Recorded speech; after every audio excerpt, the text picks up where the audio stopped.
hanggang alas 10:30 ng umaga. Naibagagsapa mga kabombo, welcome iti dato'y programa tayong alagang PhilHealth sa Bombo. At sa balimanan na po, dagiti intay mapagsaritaan nga programa ken dagiti dumapay may papan apo iti serbisyo nga ipapaay iti PhilHealth.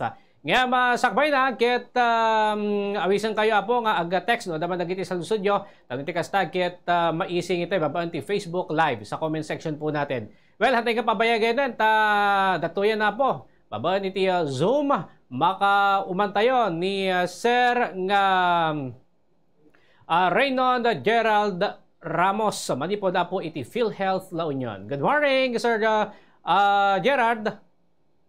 Good morning, Bombo Abs. Good to see you again. Kumusta ka? Kumusta po ang lahat ng kabombo natin sa buong probinsya at karatig probinsya ng ating pinakamamahal na La Union. Magandang umaga. Okay, magandang umaga po sa inyo, sir, at mabuti rin po rito. Okay, ngayon, sir, ito po yung ating katanungan po ngayon. Ano po yung Universal Healthcare o kaya tinatawag po na UHC, Sir Reynon? Yes, Bombo Abs, alam nyo, ang isang malawakang reforma sa sektor ng kalusugan na naglalayong bigyan ng lahat ng Pilipino ng dekalidad, naangkop at abot kayang serbisyong pangkalusugan kapag kinakailangan. Batay sa nakasaad sa Republic Act 11223 o yung ating Universal Healthcare Act of 2019. Okay. Sir, sino po yung mga miyembro ng PhilHealth sa ilalim po ng USC, sir? Sir, alam ninyo dito sa ating bagong batas, ginawa na lang nating dalawa ang ating members ng PhilHealth. Ayon sa batas ng Universal Healthcare, ang lahat ng Filipino ay otomatikong ng membro ng PhilHealth na napapabilang or mapapabilang sa mga sumusunod na kategorya. Una, meron tayong direct contributors at yung pangalawa, yung ating tinatawag po na indirect contributors. Yes, sir. Sino-sino naman po yung tinatawag po natin na direct contributor, Sir Reynon? Well, ang mga direct contributor, Bombo Abs, no, kabilang ang kanilang mga kwalipikadong dependents ay ang mga sumusunod. Una, tayo yan, mga empleyado sa gobyerno o pribadong sektor na may employer. Ito yung tinatawag nating merong employer and employee relationship. Ito man ay casual, regular o contractual kung saan ang contribution ay pantay na pinaghahatian ng empleyado at employer. Kasama dito ang ating mga kasambahay. Alam mo, ang ating mga kasambahay, Bombo Abs, ay kabilang na sa ating direct contributors or yung tinatawag na employed sector. Ay pantay-pantay na pinaghahatian ng employer at empleyado. Kaya ang mga family drivers, katulad ng kasambahay, kasama rin po dyan, at yung ating mga sea-based Filipino overseas workers, kasama din po dyan. Hindi rin po mawawala dito sa ating direct contributors yung mga manggagawa na walang formal na kontrata o walang employer-employee relationship. Ngunit may kakayanang magbayad ng kontribusyon gaya ng mga sumusunod. Nandyan ang mga may sariling pinagkakakitaan gaya ng mga negosyante at may-ari ng negosyo. Nandyan din ang mga professional practitioners gaya ng mga sumusunod. Siyempre, yung mga kumikita sa pagganap ng kanilang mga propesyon gaya ng mga abogado, doktor, dentista, accountants, ininyero at arkitekto at iba pa.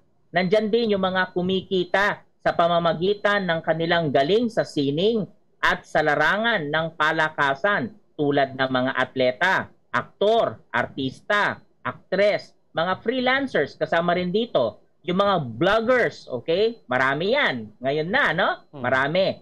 At yung mga graphic artists, designers, writers at iba pa. At mga home-based service providers. Hindi rin mawawala dito sa ating hanay na mga direct contributors ang ating land-based Filipino overseas workers. Ito yung mga may dokumento man o wala, Bombo Abs, no? Kasama dyan, alinsunod sa ating Republic Act 10022, okay? Or yung ating tinatawag na Migrant Workers Act at Republic Act 10801, yung ating OWA Act. Mga Filipino na naninirahan sa ibang bansa. Alam nyo, pag ikaw ay naninirahan sa ibang bansa, kasama ka dito sa direct contributors. Mga Filipino na may dual citizenship, mga lifetime members alinsunod sa Republic Act 10606. Ito yung tinatawag nating National Health Insurance Act of 2013, kasama po dito. Lahat ng mga Filipino na may edad na 21 years old pataas na may kakayanan na magbayad ng contribution, kasama po dito sa direct contributors. Okay. At sino-sino naman po, sir, yung pong mga tinatawag po natin na indirect contributors? Kabilang ang kanilang mga kwalipikadong dependents ang mga sumusunod. Sino-sino sila? Una, Pantawid Pamilyang Filipino Program. Okay, yung Modified Conditional Cash Transfer, yung mga tinatawag natin sa mas kilalang 4Ps. Kasama po natin sa programa sa pamamagitan ng pagiging indirect contributors. Nandyan din po yung ating mga senior citizens, alinsunod sa Republic Act 10645. Yung ating mga persons with disabilities, alinsunod sa Republic Act 7277. Ayon sa Magna Carta for Disabled Persons as amended, kasama po dyan lahat ng Filipino na may edad na 21 years old pataas na walang kakayanang magbayad ng kontribusyon, kasama rin po dito. Sangguniang kabataan officials, alinsunod sa Republic Act 10742. Mga narehistro na point of service, okay, na mga dating sponsored members na may lokal na pamahalaan at wala nang sa database ng PhilHealth na walang kakayanang magbayad ng premium at ang national government ang magbabayad sa kanilang mga contribution sa PhilHealth, kasama po dito sa ating indirect contributor. Para po sa mga dati nang nakarehistrong miyembro, sir, kailangan po ba silang magparehistro muli? Well, ang mga kasalukuyang nakarehistro po, Bombo Abs, na hindi na kailangan magparehistro muli dahil alam nyo po, ang database natin, ini-enhance po natin siya. So, na lahat po ng ating mga nakarehistro na before, kasama na po sila. Ang kailangan lang po natin, Bombo Abs, ay hikayatin po sila na mag-update na lamang ng record. Halimbawa, pagdaragdag ng dependents, dati-dati tayo po ay walang dependents dahil tayo ay single.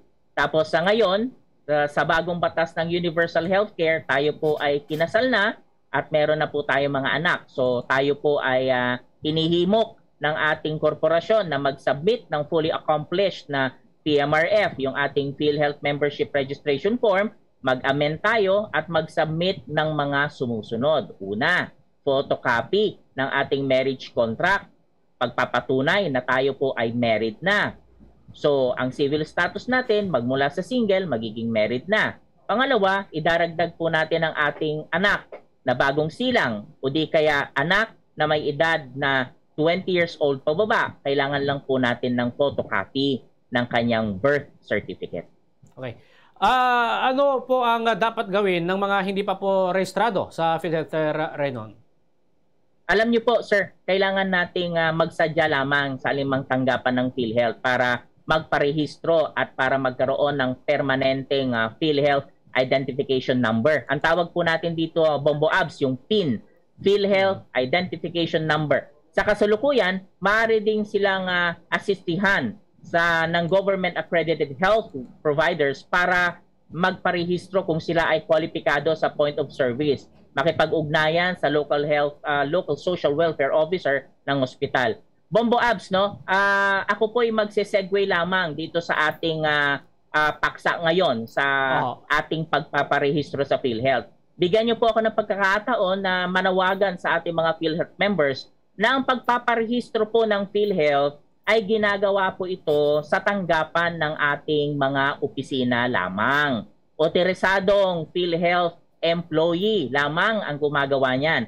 Hindi po pwede itong gawin online ng mga ibang tao na hindi otorisado ng PhilHealth. Yun lang po ang ating gustong banggitin dahil marami po ang mga nag-o-offer ng ating mga pagpapa-ID o pagpapa-MDR sa online na kung saan sila po ay humihingi ng bayad. Ulitin po natin, ang pagpaparehistro sa PhilHealth ay libre. Wala po siyang bayad. At ginagawa lamang sa mga tanggapan ng PhilHealth at ginagawa lamang ng mga otorisadong PhilHealth employees. Okay. Sa iba pa pong katanungan, sir, ano? Dahil automatiko po na ang membership po ng lahat ng Filipino sa PhilHealth, pwede po bang hindi na po magbayad ng contribution, sir?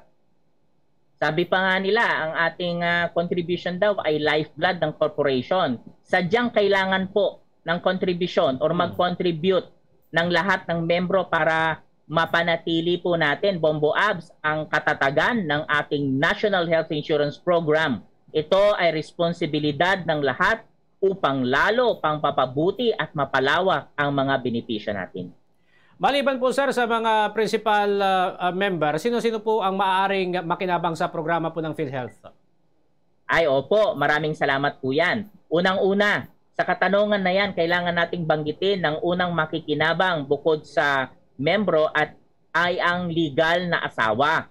Kailangan po yung legal na asawa ay hindi membro, ibig sabihin hindi siya active member, hindi siya nagko-contribute. Dahil kung ang asawa ay membro rin dahil employed siya, parehas silang employed, hindi po siya maaaring dependent. Pangalawa, mga anak na hindi pa kasal at walang trabaho na 20 years old ang taon niya pababa, kabilang ang mga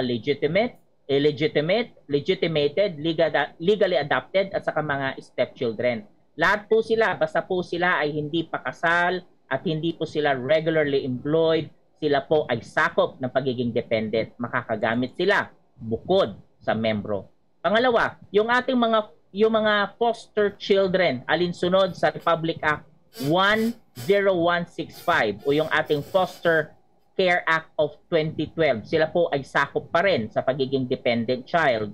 Mga magulang na 60 years old, okay, pataas na hindi membro. Pag sinabi nating hindi membro, Sir Abs, no? Opo. Ito po yung hindi pa sila rehistrado sa ating PhilHealth bilang senior citizen or di kaya bilang lifetime member yung ating mga retiree or pensioner. Katulad ng aking mahal na ina, siya po ay retiree pensioner, dating empleyado ng gobyerno. Kung kaya't gustuhin ko man, hindi po siya pwedeng maging dependent po dahil meron siyang sariling PhilHealth membership.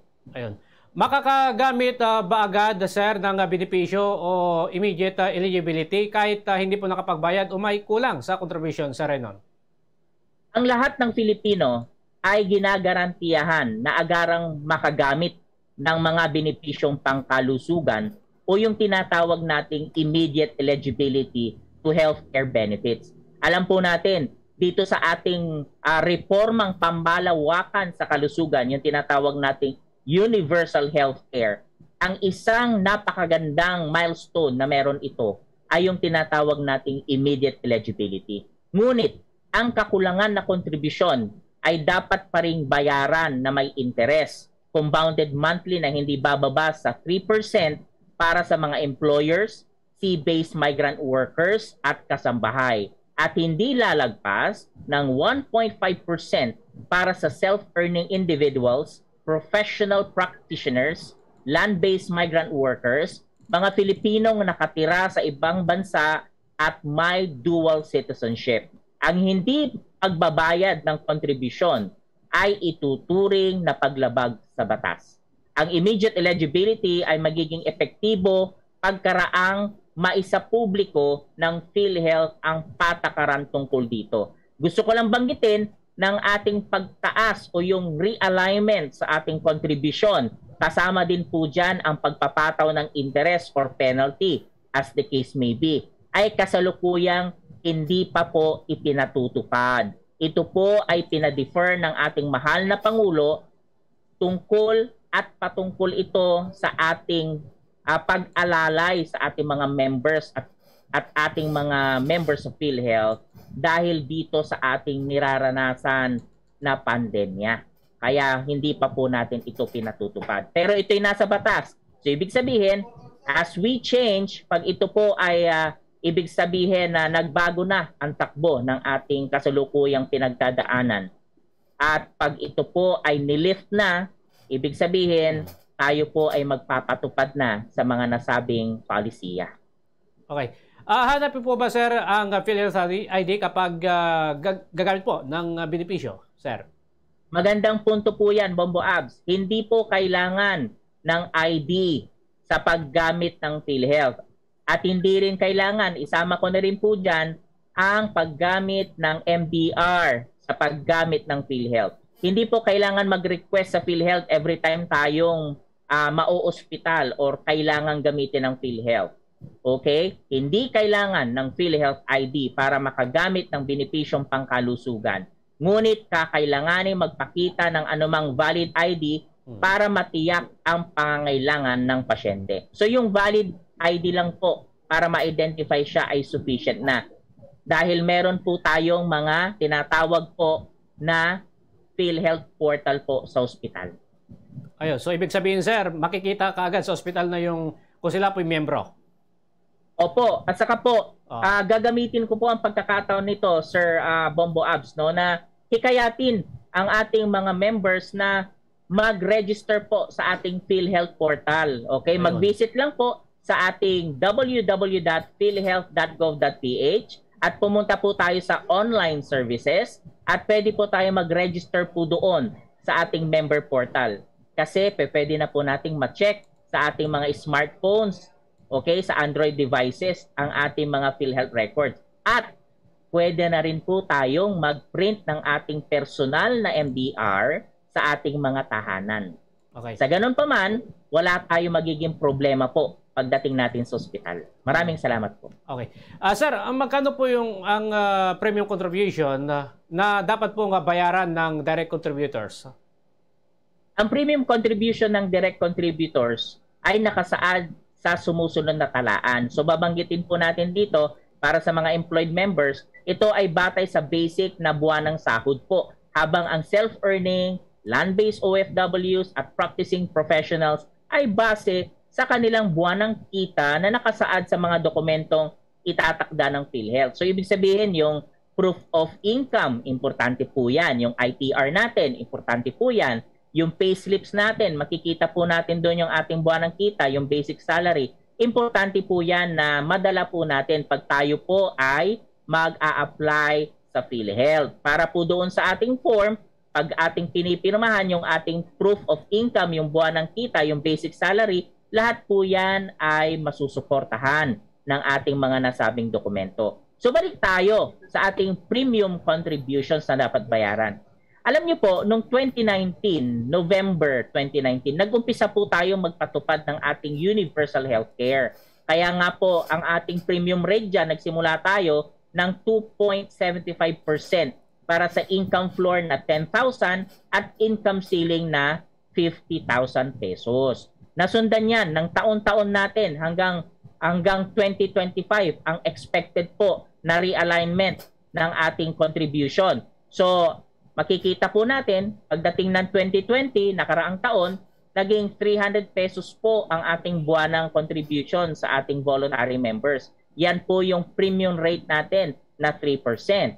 At ganon din po sa kasalukuyang taon, 2021, ang dapat po actually na ating contribution is at 350 pesos or 3.5, okay? 3.5% para sa income floor na 10,000 at income ceiling na 70,000.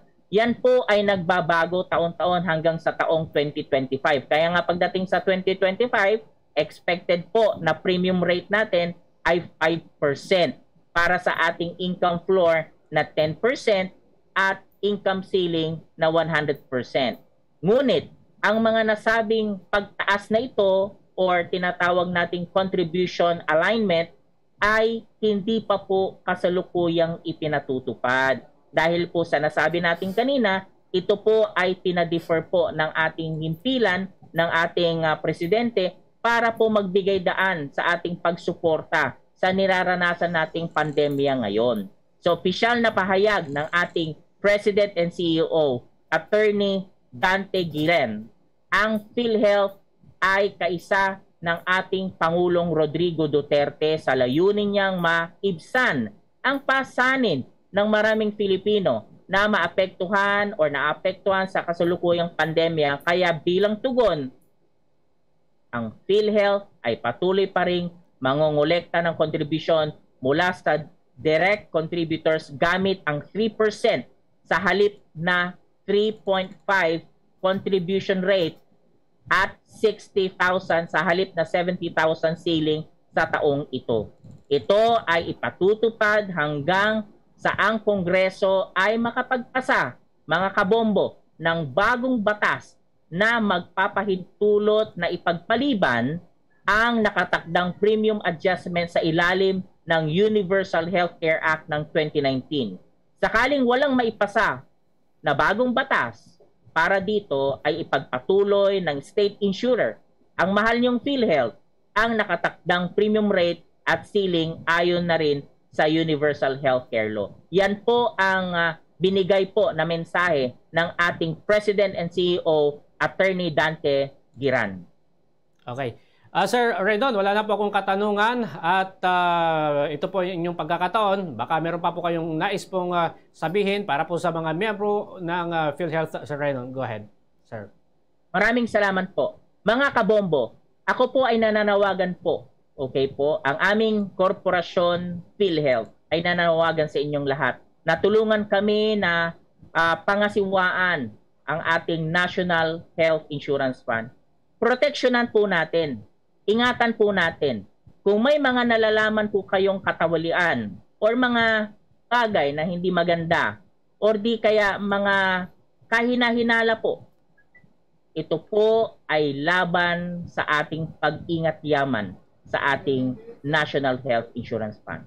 Isumbong niyo po sa amin, lalong-lalo na yung mga tao na sangkot ang health insurance providers, kung ito may mga institusyon o di kaya mga doktor o mga sariling kawani namin, mga kasamahan namin sa trabaho, huwag po kayong mag-aatubiling magsadya sa pinakamalapit na tanggapan o kaya mag-email sa actioncenter@philhealth.gov.ph.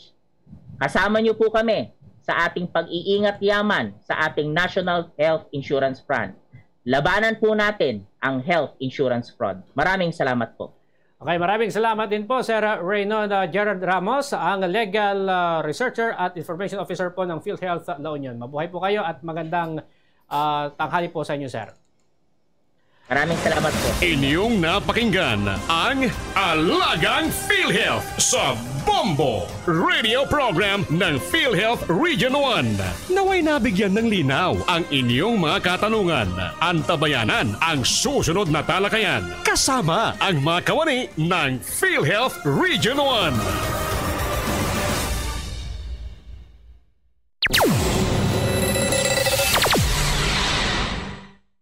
The preceding was a paid block time program. The opinions expressed by the commentator and his guests for the duration of the program are solely his own and not that of the station, its managers, or owners. Neither are the opinions of the block timer and his guests promoted, approved, abetted, encouraged, or sanctioned by the management of Bombo Radio Philippines. Ti dengue fever ket kadawian asa gubanit kada giti tropical apagilyan kas iti Pilipinas may bilang daytoy nga endemic a sakit arig na atinawen